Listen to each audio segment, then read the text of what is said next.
你都快要拿不了鱼啊！老苗我是的，是的。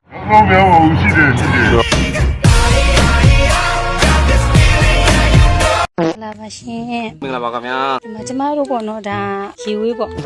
ဒီမှာနော်ဒါတင်ញန်းကမှာကျမတို့ရေဝေးတင်ញန်းတော့ကျမတို့ရောက်နေရပါအဝေးကနေပြပါမယ်သူ့ရဲ့အုပ်ကူဒီကအုပ်ကူတွေတင်ញန်းနေတဲ့မှာသူ့အုပ်ကူကအထမ်းသားဆုံးအထည်ဝါဆုံးပေ20ကျော်ပါတယ်နော်ကျမတို့ကိုမင်းသူအုပ်ကူလည်းပြီးပြပါဦးမရှင် You! Yeah, get out of my face! ဒါဆိုအမေတို့ကမြန်မာပြည်မှာနေရတာကံကောင်းတာပေါ့နော် တော့ဗောအမေ မင်္ဂလာပါကျမတင်ញံကိုရောက်နေပါလေရှင် What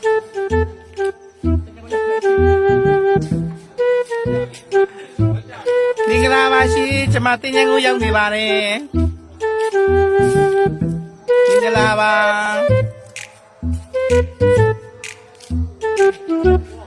အားလုံးတတိလူတိုင်းသွားမယ့်နေရာလေးရောက်နေပါ Hey! You! Yeah, get out of my face! ယေရှုကိုလဝါကတိုင်းမှာတက်ပြီးတော့ဘူရဲလိုက်တယ်လေအဲ့ဒီမှာ rock ဆိုကြောက်တုံးကြီးပိတ်ထားတာလေအဲ့တော့ယေရှုက3ရက်နေမှာထမြောက်တဲ့အိတ်ကောင်ကန်လိုက်တော့အဲ့ rock ကြီးကဘာဖြစ်သွားလဲရိုးသွားတာလေ is it the rock and roll စာယေရှုက rock and roll တဲ့ပဲပါလေယေရှုထမြောက်ပြီဆိုတဲ့အဓိပ္ပာယ်ပဲ Whoa, just... Wow! Bravo!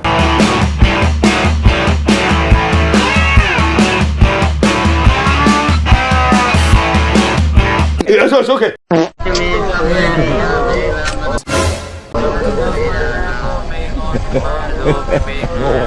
ငိုမှမပေါ့ညင်ရဟိုင်းဟာလေ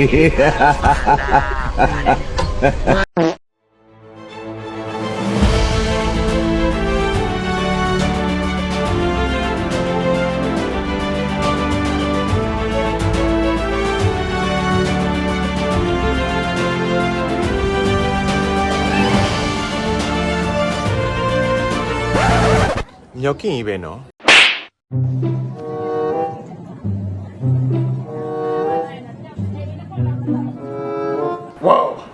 Whoa, just... Wow! Bravo! Just Myanmar!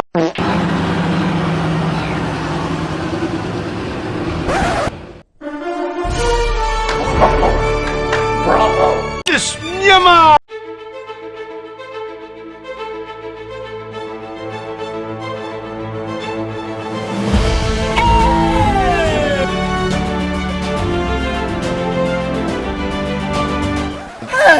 so intelligent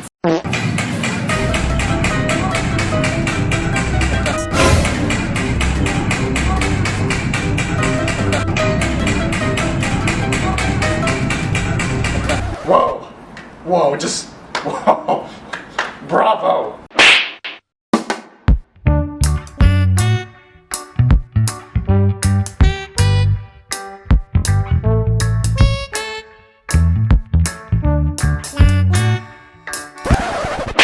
Hello everyone, I am Metu, Miss Al Mudong 2025. My project is about the conservation of natural forces, always on nationalization as Shut up bro shut up နော်ဒါပေမဲ့အခုအင်းစိန်တောင်ဟာပြောမယ်ဆိုရင်အင်မတန်နေချင်းစပွဲတိုးတက်နေပါတယ်ဟမ်နော်မရောက်ဘူးကြဘူးသေးလို့ပါ Shut up, everybody. Listen. ရောက်ဘူးရင်အမေအိမ်တောင်မလွမ်းဘူးတဲ့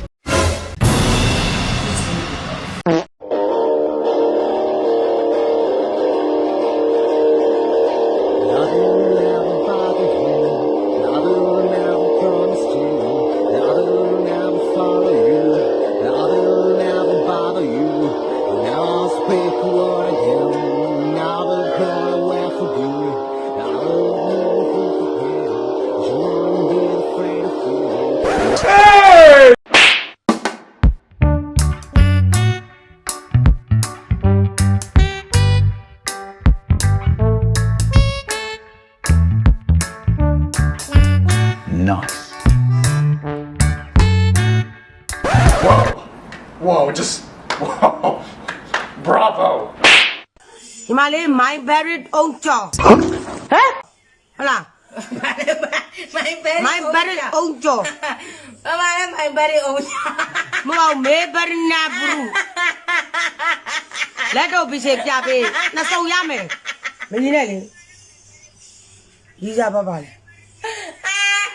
ကြလုံးပြတ်နေမို့ my buried အုံကြော်အုံကြော်ပိုက်ကြတော့နေတာပြည့်ပြည့်ပါသုံးရရိုက်ခံတော့အေးမေဘရနီအုံကြော်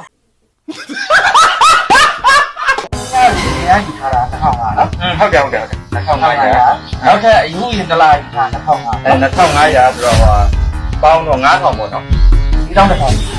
what ဒီလေ2500နဲ့2500ပေါင်းတော့9000ပေါ့ကွာဒီတောင်းတစ်ထောင်ဒီလုံးမနည်းနည်းတော့လုံးတော့ဒီနဲ့တက်ပြပေါ့ဒီနဲ့တက်ပြရပေါင်းတယ်ပြီလား2500ဟုတ်နော်ဒီ2500ပေါ့300ပေါင်းတော့300ပဲရဟုတ်ကဲ့300ပဲတော့300ပဲ300ရနော်900ပေါင်းကိုတက်ဆက်ဒီနေ့ပေါင်းတော့ဒီကွာအဲ့မှာဒီတောင်းတယ်ဒီတိတ်ကရှင်းကိုပို့နေရအဲ့ဒီကြီးရှင်းကိုအဲ့ဒီငါပဲဝါထားမှာတော့အဲ့ဒီငါပဲဝါထားမှာအခုကျွန်တော်အင်္ဂလိပ်ပြောလိုက်ရလား ဒါမင်းနေဆိုရပြီးတဲ့ဘက်စိတ်တွေဆိုလို့ရှိရင် the more enabling the set the more enabling the more happy the cry ဘာဆောင်တာဘောဆက် as they play for romantic ကဝင်းတို့က that's the more fit to get a very hot environment အဲ့အချက်မှတောက်ထုတ်ဆိုရတာ so အဲ့ဒီလိုမျိုးကိုပဲထိန်းအောင်ခဲ့တယ် မြန်မာနိုင်ငံစစ်တပ်ကပညာမတတ်ဖို့အရေးချင်းမရှိဘူးငါလက်ခံ Oh really Shut up everybody listen You will look at your scale. Wait, what? I have to say this in English in my commands. Do not speak on me. Accept the channel. Anyone can command. Okay? မင်းဒီစပို့မြင်လိုက်မင်းဒီစပို့ကြည့်ထားဒီပို့မင်းမြင်အောင်တော့ငါလိုင်းမောင်းနေပြီမင်းကိုစိန်ခေါ်လိုက်မယ် Okay မင်းအစင်ကငါ့ကိုလာတင်ရအောင်မင်းအစင်ကအတော့အင်းမန်ကြအစင်မရှိတယ် What are you saying မညကအိမ်မပြောမင်းကိုပြောချင်နေ Oh really ဒီလားအတော့အင်းမန်ကြအစင်မရှိတယ်ငါ့ကိုတော့မင်းရှင်မိုးမစင်စားနဲ့စိတ်မခေါ်နဲ့ Welcome to challenge တုံးကရ attitude always interest ready Jesus is Lord တဘောပေါက်တယ်နော်ငါအများကြီးပြောမှာမဟုတ်ဘူး I know Myanmar knows Shut up everybody listen English my name is Dingo Chas my name Dingo Chas so I know Myanmar speaking knows Myanmar know I am English speaking okay yes I ဒီကပြောချင်တာကွမြန်မာလိုမပြောတတ်ဘူးအင်္ဂလိပ်လိုပြောတတ်တာပြောချင်တာ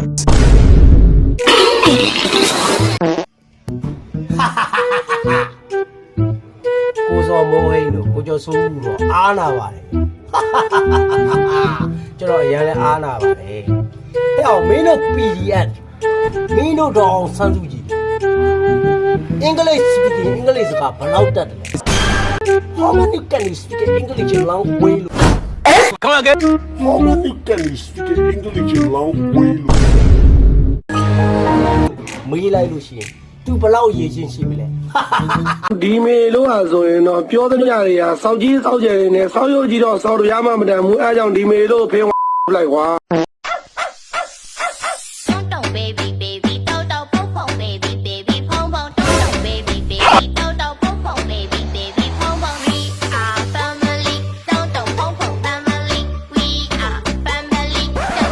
God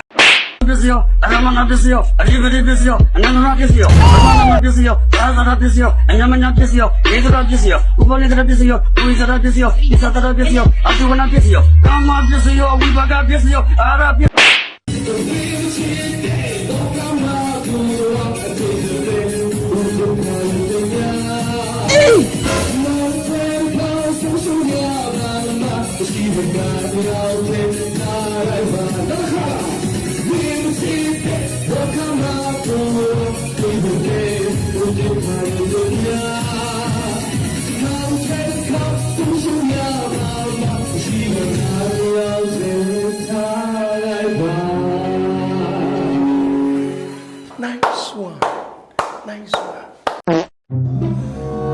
ရှင်ဘုရား၅ပါးသီလရောလုံးရလားတဲ့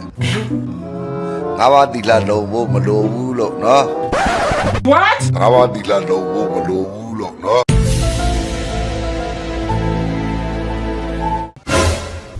ငါမပရိသတ်ရှိရဲ့မင်းတို့ပရိသတ်ရှိလို့လား Hey! ငါပရိသတ်နဲ့ငါအဆင်ပြေရလေငါကြည်ညိုတဲ့သူနဲ့ဘာနဲ့ငါဒီတင်ငါအခုခဏငါကထိန်အဝင်ကွာတင်ငါနဲ့မဲ6သိန်းတန်လောက်ရှိရဲ့တင်ငါတက်တယ်ရောက်သိဖို့လောက်ရှိရဲ့ငါ့ကိုကြည်ညိုလို့လူတာငါတိတတပါမှမရှိသူလူချင်တာလူမှာပဲလေငါပြည့်စုံတယ်အဲ့တော့ငါတီလာ5ပါးတီလာတွေပဲ6ပါးတီလာတွေလာမမေးတဲ့မဲမှာအဲ့လိုအနေထားရှိလားနော်အဲ့လိုအနေထားရှိရလားလို့ဟို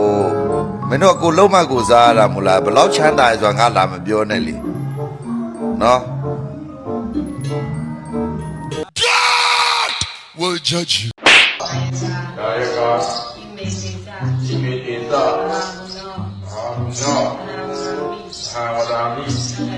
တာလာ oh hell no အဲ့တော့ကဘာကြီးကအပြာကြီးပဲ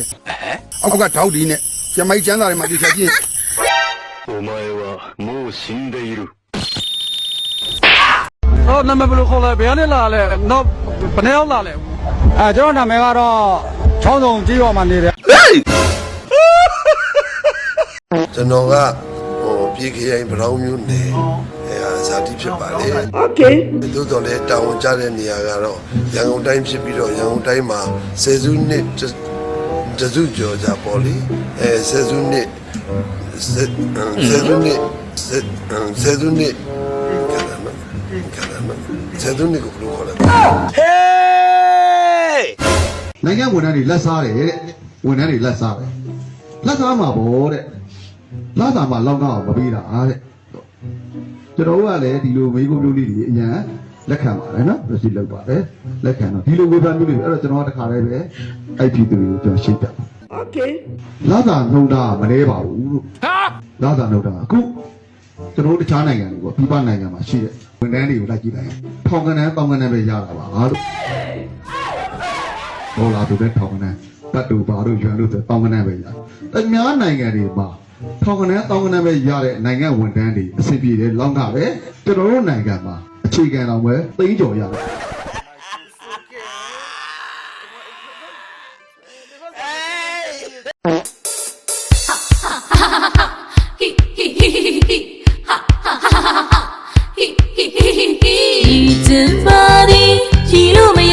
Quiet.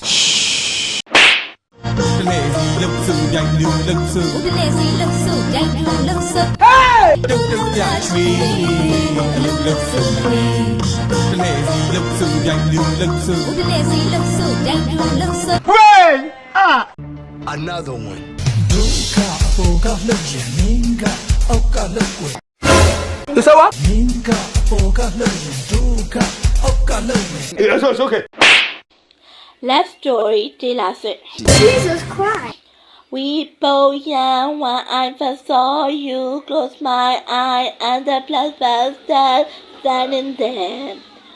Open me in summer air. See the light, see the party, the park, and see you make your way to the cross and say hello. Little did I know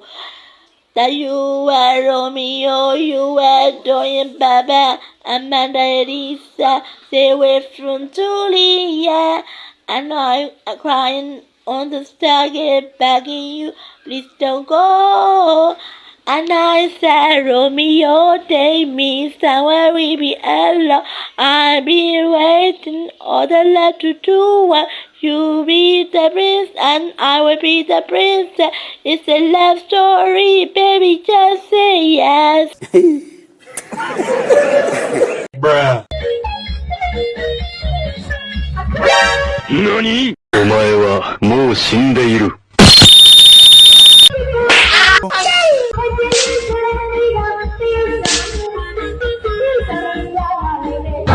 မဲဝအောင်စားထား သူ့ကိုသူချစ်လူမိုက်လေးမဟုတ်ရပါချစ်လူမိုက်လေးမဟုတ်ရပါဆိုတော့ကလာလှထုံးပေါ့နော်သူရဲ့ကျမ၄ယောက်မြောက်မရဒီမှာအခုခိုးယူထားတဲ့၅ယောက်မြောက်မရတက်သိနဲ့တကွာနဲ့လက်ပြလာသူနဲ့ဆို၅ယောက်ရှိပြီ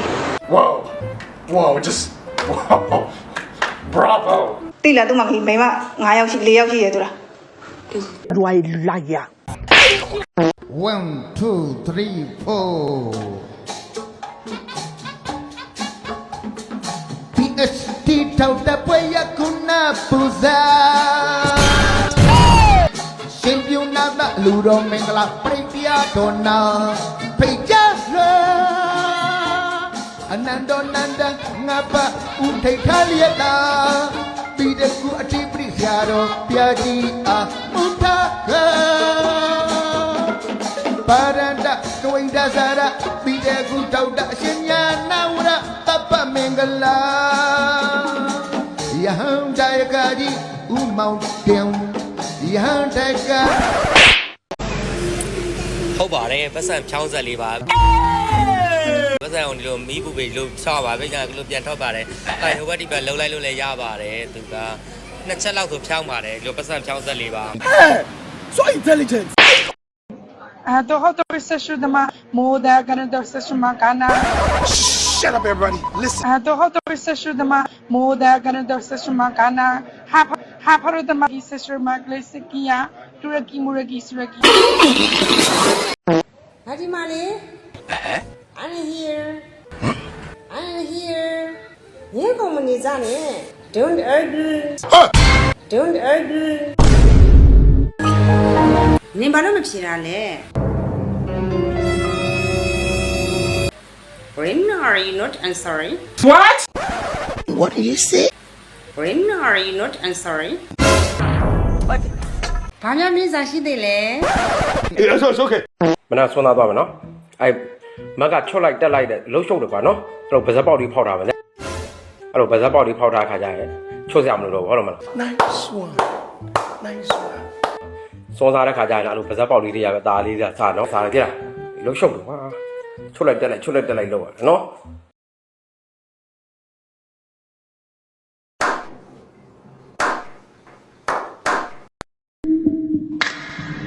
いい子だねバカちょっとエロいくそなんでだ呪術ကျွန်တော်ဟာနဲ့လိုက်ဆောင်ရဗျာ okay let's goいい子だね my god バカちょっとエロいくそなんでだ呪術高専の伏黒だ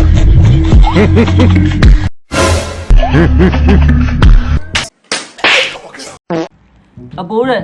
23နှစ်ပဲရှိသေးတယ်ရှေ့သွား၄ချောင်းမရှိတော့ဘူးတဲ့ထိုင်းလာလို့ရလာတယ်ထိုင်းလာလို့ရလားမရလားမေးအောင်ငါထိုင်းကုလသမဂ္ဂမဟုတ်ဘူးမျိုးငါပြောမယ်ငါဟဲ့မင်းမတိုင်းလားမတိုင်းနေသွားတဲ့ဘာမှမဆိုင်တဲ့ကိစ္စတွေကိုမင်းဘာလဲမေးနေရမင်းတို့ငါပြောပြီးသွားပြီကွာထိုင်းတက်လာဦးငါသွားတိုက်ပြီးတော့တက်လာတာကွာသွားမရှိပဲတက်လာတာမဟုတ်ဘူးသွားတိုက်ပြီးတက်လာဒီရောက်မှကျွတ်ထွက်သွားတာမင်းမတိုက်နဲ့မတိုက်နေကွာချွေသွား၄ချောင်းကလို့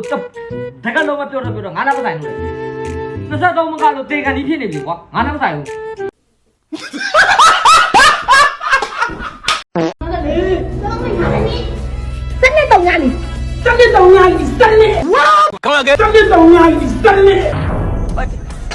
ကျွန်တော်နာမည်ကတတ္တမဇောတိကတစား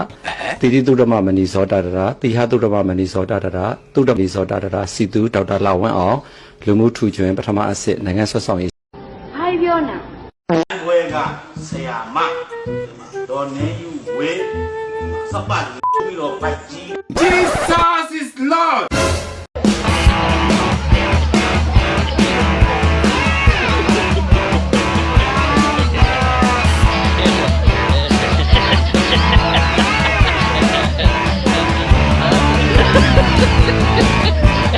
Hello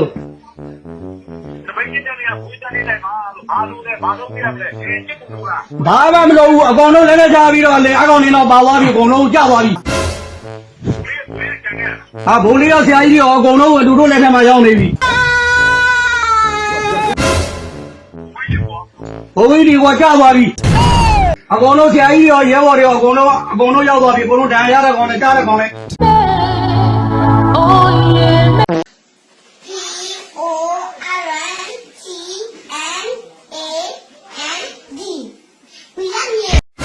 Come on, again.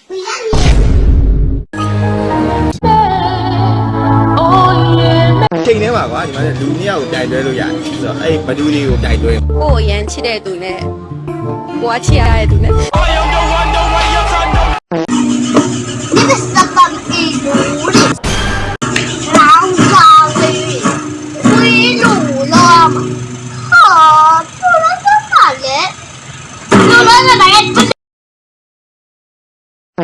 你唱歌呢，读呢呢。喂啊！你唱歌呢，没得钱吗？唱到位了，送人了，了看了完了，读了我呢，才的读呢没得钱呢。Jesus Christ！唱歌了完整，看完呢，读了没掉了。You. Oh yeah, get out from my face. Bruh.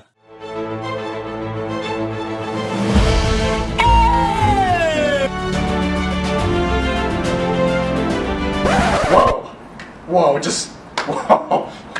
Bravo. ကျွန်တော် COVID တုန်းကဘယ်သူမှ lockdown ချတဲ့အချိန်ဈေးသွားလို့မရအောင်ဘယ်မှထွက်လို့မရအောင်ကျွန်တော်ဘာလုပ်လဲ creative miracle လုပ်တယ်ရေခဲတက်တာတွေမှာအစားအသောက်တွေရောက်လာတယ်အာမင် ကျွန်တော်ကားကြီးကိုလူတကာငေးတာလည်းမပြောနဲ့ကားလည်းကားပဲလှတာဟိုးဗျာအဲလေး This nyama. ဖျားတော့စုမှာကိုပဲနိုင်ဒီဖျားရှိပါဟမ်ဒီဘာဖြစ်လဲသိလားမြန်မာနိုင်ငံမှာဒုက္ခပေးပါတယ်အတူပြတ်ထွက်ရအောင်ဆိုပြီးပို့ပေးလိုက်တယ်အဲ့တင်တက်တက်တော့တော့တော့ကောင်းပါဘူးကျေးဇူးတင်ပါတယ်လို့ဒါဘာလို့မှာအင်ဂျင်နီယာဒါဘာလို့မှာဟမ်ဒါ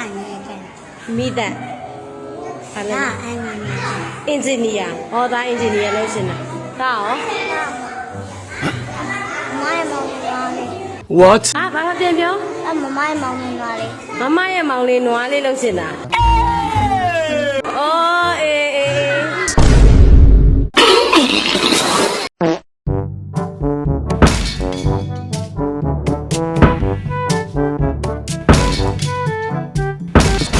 I don't want peace. I want problem.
သမီးကြတော့မြန်မာနိုင်ငံကောင်းပြီမကြောက်ဘူးကွယ်